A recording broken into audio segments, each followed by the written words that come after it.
반갑습니다.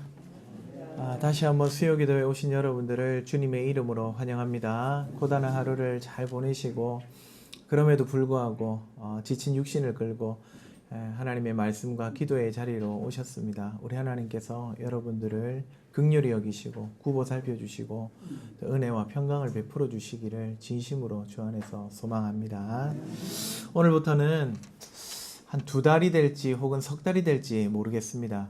예배에 관해서 함께 좀 살펴보려고 합니다. 우리가 이 땅에서 사는 동안 예배하며 사는 것, 우리의 삶의 아주 중요한 영역인데요. 예배를 함께 살피면서 예배가 무엇인지, 이 예배 시간에는 어떤 일이 일어나는지, 예배 순서에 담긴 의미는 무엇인지를 우리가 하나하나 좀 살펴보면서 앞으로 우리 제8영도교회의 예배가 더욱 풍성해지기를 바라는 마음으로 그렇게 살펴보도록 하겠습니다. 살피는 동안에 저와 여러분이 더욱 예배를 사모하고 예배를 받으시는 하나님을 앙망하고 또 함께 예배하는 우리 모든 성도들을 서로 사랑할 수 있기를 주님의 이름으로 축복합니다. 우리는 이 땅을 살아가는 나그네 백성입니다. 본적은 하늘이지만 하나님 나라를 일구을 책임을 갖고 이 땅에서 사는 청지기들입니다. 그러는 우리 그리스도인과 비기독인의 차이가 무엇일까요? 이런 외모를 보면 딱 신자와 불신자 표가 납니까? 아니죠. 불신자들의 눈은 세 개고 머리에 뿔이 있습니까? 아니죠. 이 땅에서 신자와 비신자를 구분짓는 외형적인 차이점이라는 건 존재하지 않습니다. 하지만 신자는 비신자와 뚜렷이 구별되는 한 가지 활동을 하는데 그게 무엇이겠습니까? 대답해도 됩니다. 거룩한 설교 시간이라서 다들 이렇게 경청하고 계시는데 한 가지 구별되는 활동이 있는데 비신자들은 절대 하지 않는 활동입니다. 예배입니다. 예배. 하나님을 경외하고 존경하고 영화롭게 하는 이 예배, 이것은 오직 신자들만 할 수 있는 일입니다.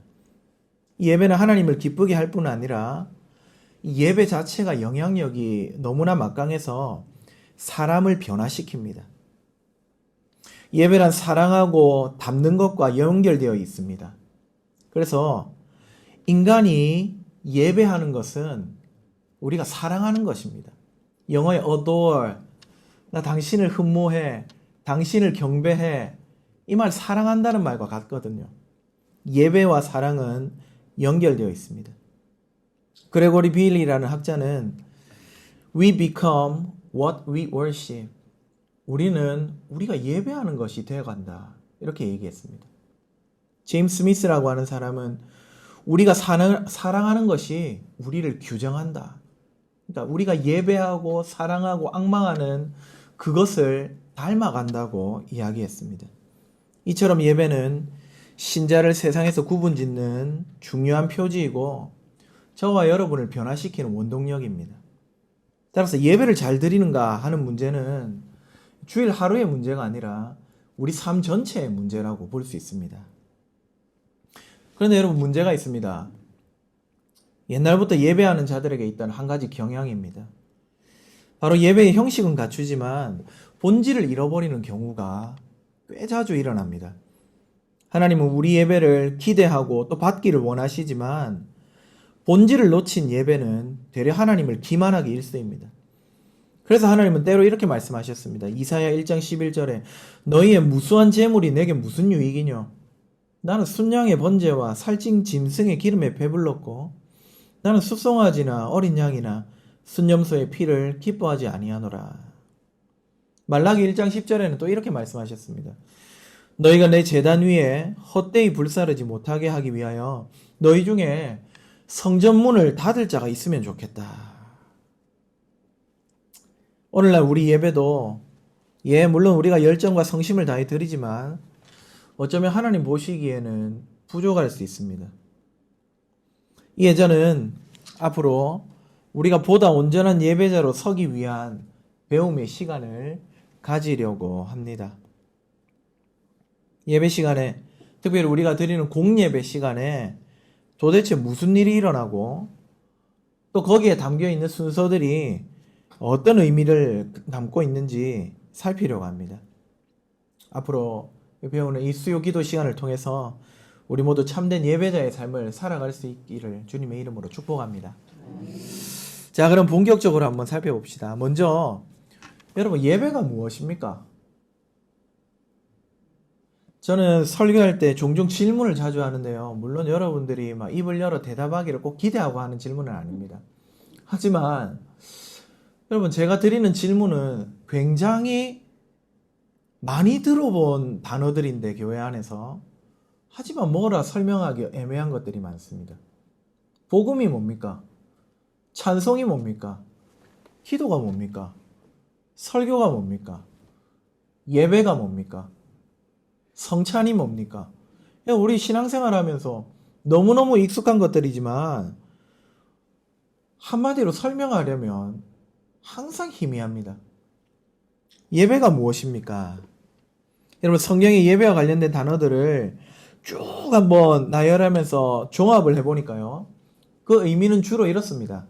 축하하는 것, 감사하는 것, 존경하는 것, 칭찬하는 것, 때로는 이 예배가 행동으로 나타나는데 손을 드는 것, 엎드리는 것, 이런 것들입니다. 예배가 무엇이냐 하는 말에 어렵게 답할 필요가 없습니다. 방금 나온 그것들이 예배입니다. 우리 하나님을 축하하는 것, 하나님이 하신 일이 정말 잘하셨습니다. 축하하는 것, 감사하고 칭찬하고 기뻐하고 그분 앞에 넙죽 엎드리는 것, 이것이 예배입니다. 그렇게 보면 예배는 정말 우리가 하나님 앞에 드리는 반응이라는 것을 알 수가 있죠. 그런데 여러분, 축하하고 감사하고 대단하다고 칭찬해드리고 하는 이런 반응이 있으려면 그 앞에 작용이 있어야 합니다. 우리 반응에 앞서 어떤 일이 있었습니까? 아니, 어떤 분이 계십니까? 하나님이 계십니다. 하나님의 인격과 하나님의 사역이 있습니다. 우리가 하나님을 예배하는 이유는 하나님이 좋은 분이기 때문입니다. 하나님이 선하시기 때문입니다. 하나님이 자비로우시기 때문에 그분을 칭찬하고 높여드립니다. 또한 그에 걸맞는 놀라운 일을 하셨기 때문입니다. 세상을 아름답게 창조하시고 그것들을 선하신 뜻대로 운행해 가시며 우리를 구속하셨기 때문에 우리 하나님이 예배하는 겁니다. 그분은 인자와 성실이 충만하시고 거룩하시고 공의롭습니다. 인격이죠. 그런 분이 우리를 창조하시고 구원하셨습니다. 사역입니다.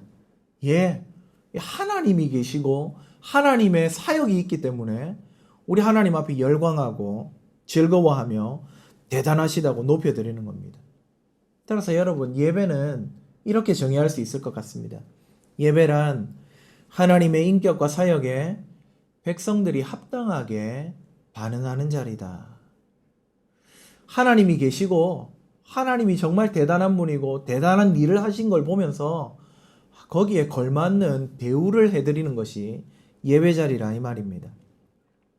자, 그러면 이 예배할 때 무슨 일이 일어나는지 한번 나눠보겠습니다. 결론부터 말씀드리면요, 언약갱신이 일어납니다. 한번 따라해 보실까요? 언약갱신. 근데 이 화면을 왜 자꾸 이렇게 보십니까? 화면에 아무것도 없는데 저를 보시면 되는데 자꾸 이쪽을 보시니까 화면이 잘못 나오고 있나 제가 약간 오해 신경이 쓰입니다. 설교자인 저를 보시면 됩니다. 저가 보기가 좀 부담스러운 얼굴은 아니잖아요. 그렇죠? 보기 좋은 여기까지 하겠습니다. 그러면 예배 때 무슨 일이 일어나느냐? 언약갱신이 일어납니다. 언약갱신이니까 언약이 뭔지 알면 그게 새롭게 갱신되는 걸 알 수 있겠죠. 언약을 한번 살펴봅시다. 언약이 무엇입니까? 여러분, 언약이 뭐예요? 약속하는 거죠. 약속의 내용이 중요합니다. 하나님이 자기 백성하고 친밀한 관계를 맺기로 약속하는 겁니다. 친한 사이가 되겠다는 겁니다. 원래 인간과 하나님과의 관계는 친밀하지가 않죠. 허물과 죄로 죽은 우리는 하나님의 심판의 대상이지 그분하고 친밀하게 관계하면서 그분하고 사귀는, 교제하는 그런 관계가 아닙니다. 그런 우리가 어떻게 된다는 겁니까? 언약을 통해 하나님의 백성, 하나님의 자녀, 하나님의 신부, 어떻습니까? 다 친밀한 관계죠. 뗄래야 뗄 수 없는 관계죠. 친밀한 관계로 바뀝니다. 그래서 하나님께 가까이 하면, 하나님과 가까워지고 친밀해지면 그것이 복이고 생명입니다. 언약이 우리에게 생명을 줍니다. 언약이 구원입니다. 자, 그런데 이 언약의 성격을 이해할 필요가 있습니다. 먼저 이 언약은 친밀한 관계 맺기는 철저히 하나님 편에서 먼저 주시는 겁니다. 마른 뼈와 같은 인간의 손에는 힘줄도 없고 가죽도 없기 때문에 이 손을 들어가지고 하나님을 잡을 만한 능력이 아예 없습니다. 따라서 언제나 자기 백성을 이 친밀한 관계로 맺으시려는 하나님은 하나님이 먼저 손을 내미십니다. 구원하시는 일은 하나님 편에서 이루어집니다. 오늘 본문은 아브라함과 하나님이 언약을 맺는 장면입니다. 서로 약속하는 장면입니다. 고대 팔레스타인 지방의 관습을 따라서 하나님은 짐승을 잡아놓고 그것을 증거로 언약을 맺고 계십니다. 약속의 내용이 무엇입니까? 내가 네 후손을 번성하게 해주겠다. 내가 너에게 땅을 주겠다. 여러 민족의 아비가 되게 하겠다. 복의 근원이 되게 하겠다. 내가 너의 하나님이 되어주겠다. 이것은 창세기 17장에 나옵니다. 여러분, 하나님하고 전혀 상관없던 아브라함을 그저 하나님이 불러서 하나님 편에서 이런 은택들을 주겠다. 내가 이렇게 일하겠다 약속하십니다. 하란 땅에서 우상이나 섬기며 죽을 죄인이던 아브라함이 하나님이 언약을 베푸시니까 그 덕분에 하나님 백성이 되고 생명을 얻고 복을 얻는 겁니다. 이렇게 언약을 맺는데 여러분, 원래 관습대로 하면은요, 이 짐승을 쪼개놓고 그 사이를 약속 맺는 두 당사자가 같이 지나가야 합니다. 둘이 같이 지나가면서 서로 우리 약속에 충실하자. 만약 누구라도 우리 약속을 어기면 여기 쪼개진 짐승처럼 될 거다. 그래서 짐승을 쪼개놓고 그 사이, 피가 철철 흐르고 있는 그 짐승 사이를 지나가는 겁니다.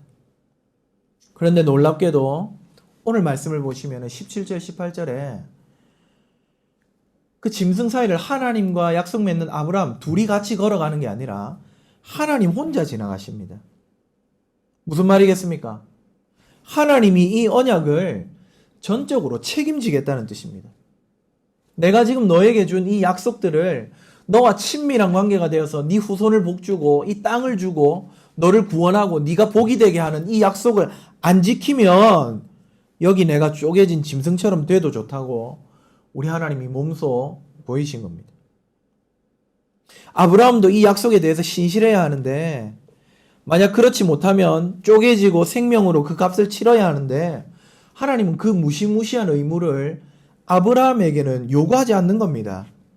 오직 하나님 홀로 모든 책임을 지고 이 언약을 이루겠다고 맹세하는 장면입니다. 물론 아브라함도 창세기 17장 9절에 보면 이 언약에 따라 주어진 하나님의 말씀, 계명을 지킬 의무를 부여받습니다. 이걸 언약적인 의무라고 합니다. 약속에 따른 의무사항입니다. 언약의 특징입니다. 하지만 여러분, 아브라함이 받은 그 의무는 두렵거나 무서운 게 아닙니다. 목숨을 내놓을 정도의 일은 아닙니다. 하나님의 전적인 은혜로 언약 관계에 들어가면서 부여받은 즐거운 순종의 의무입니다. 신명기 30장 11절에 하나님의 명령은 어려운 것도 아니요 먼 것도 아니라, 목숨 내놓고 이 언약 지키시는 분은 하나님이시고 우리는 즐거이 하나님이 주신 약속을 따라서 누릴 뿐만 아니라 그분의 뜻대로 살아가면 되는 겁니다. 자, 이것이 언약입니다, 여러분. 예배 시간에 언약 갱신이라고 하는데 언약 이겁니다. 하나님하고 친밀한 관계 되는 것. 그런데 하나님이 이걸 책임지고 하시는 것. 우리는 즐겁게 부여된 의무를 행하면 되는 것. 여러분, 이게 언약입니다. 그럼 언약이 예배 시간에 갱신된다고 했죠. 갱신을 살펴봅시다. 하나님의 언약은 오늘 이 아브라함에게 주어진 이후로요, 한 번으로 끝나지 않고 계속해서 갱신되어 왔다는 사실을 우리가 좀 알 필요가 있습니다. 여러분, 이것은 하나님이 주신 언약에 문제가 있어서 이 앞에 언약이 좀 문제가 있으니까 새로 갱신하고 그렇게 된 것이 아니라 되려 언약 당사자인 사람의 불순종과 망각 때문에 하나님이 계속해서 새롭게 갱신하셨습니다. 약속을 믿고 주어진 말씀에 순종하면서 이 멀지도 않고 어렵지도 않은 이 명령에 순종하며 살면 되는데 하나님의 언약을 받은 백성들이 그러지를 못했습니다. 단적으로 아브라함 보십시오. 그는 사라를 통해 후손이 많게 하겠다는 하나님의 이 언약을 붙들지 않았습니다. 그리고는 하갈에게 들어갑니다. 하나님이 이 친밀한 관계, 언약 관계에 있는 아브라함에게 주신 약속을 믿지 못하고 신뢰하지 못하고 자기 마음대로 행한 겁니다. 그러면 여러분, 원래 언약 절차대로라면 아브라함은 아까 그 쪼개진 짐승처럼 그 꼴을 당해야 합니다. 하지만 하나님은 그렇게 안 하겠다고 자기 혼자 지금 이 짐승 사이를 지나가셨지 않습니까? 그러니 어떻게 합니까? 하나님이 약속을 주셨는데 약속 당사자는 그 약속 깨버렸습니다. 이 약속은 내가 책임지고 이루기로 했는데 그럼 하나님이 지금 돌아가셔야 됩니까? 아니죠. 하나님이 다시금 이 약속을 갱신해 주시는 겁니다. 여러분, 다들 실비보험 하나씩 들고 계시죠? 때가 되면 어떻게 해야 됩니까? 갱신해야 됩니다. 안 하면은 이 보험이 약속하는 혜택을 하나도 받을 수가 없습니다. 마찬가지로 사람이 불순종해서 하나님과 지금 언약이 깨질 판인데 이거 갱신하지 않으면 하나님의 복이고 뭐고 다 끝나는 겁니다. 하나님은 불순종한 아브라함과 그 후손들에게 언약 관계를 유지하고 친밀한 관계를 유지하고 그 복을 계속 누릴 수 있게 해주시려고 어떻게 하시느냐? 언약을 계속해서 갱신해 주신 겁니다. 그 언약 갱신은 점점 더 강력하고 확실한 성격으로 나아갑니다. 하나님의 언약 갱신 덕분에 백성들은 불순종했음에도 불구하고 하나님의 백성으로서의 지위와 특권을 계속해서 누릴 수가 있었습니다. 이런 이유로요, 하나님은 아브라함만 불러서 약속을 주신 것이 아니라 모세 때 와서도 언약을 주십니다. 출애굽기 19장 5절 6절에 너희는 내 소유다, 제사장 나라다, 거룩한 백성이다 하시면서 이 애굽 땅에서 애굽 문화에 완전히 찌들어져 있는 애굽의 신들에 완전히 심취해 있는 그들을 용서하시고 새롭게 하시고 언약의 복을 주십니다. 여호수아 때 와서는요, 세겜 땅에서 다시 갱신하십니다. 그들이 광야 40년 지나는 동안 얼마나 불평불만했습니까? 하나님 신뢰하지 않고 약속 깬 거 아닙니까? 하나님 그런 그들 멸하지 않고 다시 약속을 주시면서 갱신하십니다. 다윗 왕에게도 하셨습니다. 그를 대표로 해서 온 이스라엘을 영원한 하나님의 백성의 나라로 삼으셨습니다. 하지만 다윗 이후 왕들과 백성들은요, 어떻게 합니까? 바알을 향해 달려갑니다. 아주 밉상입니다. 여러분, 얘가 이 정도 되면 아주 그냥 박살을 내야 될 것 같은데 하나님은 다시금 언약을 갱신하십니다. 이번에는 선지자들을 통해서, 예레미야를 통해서는 아예 지워지지 않도록 내가 너희 마음속에 언약을 새기겠다고 하십니다. 신비에 새기겠다고 합니다. 이전과 결이 다른 새 언약. 여러분 어떻습니까? 돌판에다가 언약을 새겨 놓으면 이 돌판 깨지면 끝이죠. 양피지에 써놓았는데 양피지 찢어져 버리면은 언약이 파기되는 것 아닙니까? 아예 지워지지 않도록 마음속의 비석에 새기겠다고 하셨습니다. 이런 새 언약을 에스겔서에서는 영원한 언약이라고 불렀습니다.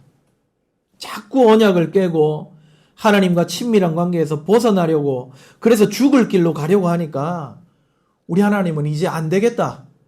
아예 새로운 언약, 영원한 언약을 계획하시고 그걸 깨지는 돌이 아니라 결코 깨지지 않는, 잊어버릴 수 없는 마음밭에 새겨서 영원히 지속 가능하게 하려고 하신 것입니다. 그러면 여러분, 이 새 언약은 이루어졌을까요? 새 언약을 주시기 전까지 계속 백성들이 범죄하면서 이 언약을 깨뜨렸는데 이 선지자들을 통해서 새롭고 영원한 언약을 주시겠다고 지금 하나님이 다시 언약을 약속하셨죠. 이 약속이 이루어졌느냐 이 말입니다. 예, 이루어졌습니다. 누가 이 새로운 언약, 영원한 언약을 이루시느냐?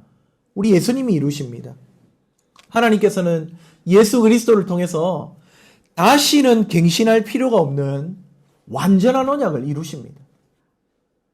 이전까지 하나님이 주신 언약들은 하나님의 능력이 부족해서가 아니라 끝까지 완고하게 하나님을 배신하는 백성들 때문에 이 언약이 자꾸 흐트러졌습니다. 그런데 이제 예수님이 오셔서는 결단코 그 백성들의 마음에서 지워지지 않는 새 언약을 이루어 주신 겁니다. 히브리서 9장 15절에 이렇게 말합니다. 이로 말미암아 그는 새 언약의 중보자시니 이는 첫 언약 때에 범죄한 죄에서 속량하려고 죽으사 부르심을 입은 자로 하여금 영원한 기업의 약속을 얻게 하려 하심이라.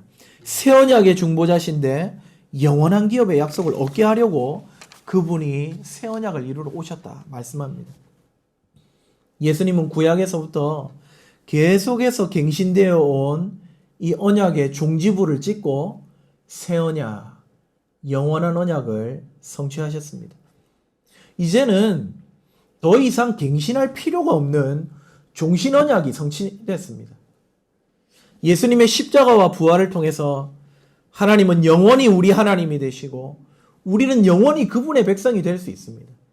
하나님은 영원히 우리의 아버지가 되시고 우리는 영원토록 그분의 자녀된 특권을 누리며 살 수 있습니다. 하나님이 우리의 신랑이 되셔서 신부된 우리를 위로하시고 보살펴 주십니다. 하나님이 우리와 함께 하시는 이 언약의 성취, 바로 임마누엘, 하나님이 우리와 함께 하신다 이름을 가지신 예수 그리스도를 통해서 우리에게 주어진 것입니다. 종합해 보면 하나님은 언약을 통해서 자기 백성을 부르시고 구원하셨습니다. 이 언약은 하나님 편에서 전적으로 이루어지는 것들입니다. 백성들은 은혜에 감사하면서 계명을 지키면 되는데 이 백성들이 계속해서 불순종했습니다. 그렇게 언약이 무효가 되자, 무효가 될 위기에 처하자 하나님은 언약을 갱신하시면서 백성들을 다시 부르셨습니다. 아브라함을 통해, 모세를 통해, 여호수아를 통해, 다윗을 통해 모두 이 갱신된 언약의 대표자들입니다. 하지만 더 이상 갱신할 필요가 없는 완전한 언약을 선지자를 통해 예언하셨는데 우리 예수님이 이 언약을 이루어 주셨습니다. 예수님 안에서는 더 이상 언약을 갱신할 필요가 없습니다. 온전한 언약, 온전한 구원이 예수님 안에서 우리에게 주어지기 때문입니다. 자, 그러면은 다시 오늘 우리 예배 이야기로 한번 돌아와 봅시다, 여러분. 우리가 예수님 믿고 새 언약, 영원한 언약, 다시 갱신할 필요가 없는 언약을 누리는 사람이 되었습니다. 그래서 여러분, 예수님 이후로 다시 하나님이 성경에 나오는 이런 위대한 인물들을 보내지 않으시는 겁니다. 예수님이 새로운 아브라함이고 새로운 다윗이고 새로운 모세였기 때문에 더 이상 언약을 갱신할 인물이 필요가 없습니다. 예수님으로 족합니다. 그분이 마지막입니다. 알파와 오메가 마지막이십니다. 다른 구원자가 등장하지 않고 성경이 마무리되었습니다. 그래서 우리는 정기적으로 우리 하나님이 새 언약을 성취하셨구나 축하하고 즐거워하고 칭찬하고 노래합니다. 예배입니다. 그런데 여러분, 우리가 예배할 때 단지 과거에 하신 우리 예수님의 일, 예수님의 십자가, 그분의 죽음, 그것 때문에 언약이 갱신된 일을 단순하게 회상하고 기억하고 추억하면서 그냥 그때 그랬지, 우리 예수님 참 대단했지, 그런 일이 예배일까요? 그렇지 않습니다. 예배 시간에는 예수님을 통해 성취된 완전한 언약, 이것이 우리에게 갱신됩니다. 오늘 여기에서 예수님을 통해서 새 언약, 영원한 언약을 갱신하기 때문에 우리가 예수님을 찬양하고 축하하고 칭찬하는 겁니다. 근데 여러분, 여기까지 쭉 따라오시면서 조금 이상하지 않습니까? 아까는 예수님이 새 언약, 영원한 언약을 이루셨기 때문에 언약을 갱신할 필요가 없다고 했는데, 근데 지금 제가 예배 시간에는 언약 갱신이 이루어진다 이렇게 말하고 있습니다. 좀 이상하지 않습니까? 이거 좀 이상한데 느끼시면 여러분 지금 잘 듣고 계신 겁니다. 마음속으로 아멘만 하고 계셨으면 내가 잘 못 들었나 생각하셔야 됩니다. 설명드리겠습니다. 다시 말하지만 언약은 다시 갱신할 필요가 없습니다. 예수님이 단번에 언약을 이루셨고 구원을 이루셨고 하나님과 우리를 영원한 친밀한 관계, 언약 관계 속으로 데리고 가셨습니다. 영원한 언약입니다. 그런데 여러분, 그 언약에 들어가 있는 당사자인 우리를 한번 생각해 보십시오. 과거의 언약을 받았던 이스라엘 백성들과 어떤 다른 면모가 있습니까? 그들이 그렇게 하나님의 호의를 받고도 급하게 바알을 향해서 달려갔었는데 오늘 우리라고 별반 다른 모습이 있냐 이 말입니다. 지금 좀 전에 하나님이 출애굽시키시고 애굽에 10가지 재앙을 내리시고 홍해를 가르면서 이스라엘을 구출하셨는데 며칠 있다가 금송아지를 만들어가지고 이것이 우리를 인도하여낸 여호와다 우상숭배했습니다. 급하게 돌아섰습니다. 오늘 저와 여러분의 모습하고 다른 게 있느냐 이 말입니다. 정말 우리는 하나님께 속한 사람답게 살고 있습니까? 하나님과 친밀한 자답게 살고 있습니까? 하나님이 언약하시면서 주신 사명을 잘 감당하고 있습니까? 제사장 나라로 거룩한 백성으로 복의 근원으로 세상의 빛과 소금으로 살고 있습니까? 어떻습니까? 아무리 질문하고 생각해봐도 과거 이스라엘 백성들하고 별반 다르지가 않습니다. 과거에는 그런 이스라엘의 불순종과 죄악 때문에 하나님이 어떻게 하셨다 했죠? 언약을 갱신하셔가지고 그들을 새롭게 하시고 은혜를 주셨는데 그럼 오늘 우리에게는 어떻게 하셔야 됩니까? 오늘 우리를 위해서도 언약을 새롭게 하셔야 됩니까? 언약을 다시 지킬 예수 그리스도를 이루실 예수 그리스도를 보내셔야 합니까? 그게 아닙니다. 오늘날 우리는 그렇게 넘어지고 범죄하는 우리는 예배를 통해서 갱신하십니다. 예배는 언약 자체를 갱신하진 않지만 언약의 효력을 갱신합니다. 하나님이 언약을 주시면 오늘 본문의 아브라함처럼 우리도 즐거운 의무를 짊어지고 살아야 하는데 죄악과 정욕 때문에 자꾸 불순종하죠. 여러분, 하나님은 언약의 효력을 실비보험 계약으로 치면 실비 혜택을 주고 싶어 하는데 자꾸 우리가 약관을 어기니까 혜택을 못 받잖아요. 그래서 하나님과 관계는 유지되지만 관계에 어울리는 복과 은혜를 도무지 누리지를 못합니다. 그래서 하나님은 옛날에는 직접 언약을 갱신하시고 새롭게 하셨지만 언약이 온전히 성취된 이제는 예배를 통해서 언약의 효력을 갱신하는 겁니다. 이것이 신약시대 예수님 안에서 살아가는 저와 여러분의 언약 갱신입니다. 언약 관계가 깨졌기 때문에 갱신하는 게 아니라 언약의 효력을 제대로 누리고 다시 일어서게 하려고 우리 하나님이 예배를 주신 겁니다. 예배를 통해 언약의 은혜를 회복하라고 하시는 겁니다. 자, 그러면 여러분, 이제 예배 시간에 일어나는 일이 확실해졌습니다. 예배는 우리가 하나님의 인격과 사역을 축하하고 감사하고 칭찬하고 경배하는 시간입니다. 하나님은 우리가 그렇게 하나님을 경배할 때 언약의 효력을 갱신하십니다. 그래서 연약한 우리들이 다시금 하나님의 자녀답게, 거룩한 백성답게, 그분의 신부답게, 제사장 나라답게, 복의 통로답게, 빛으로 소금으로 향기로 살아갈 수 있도록 복을 주십니다.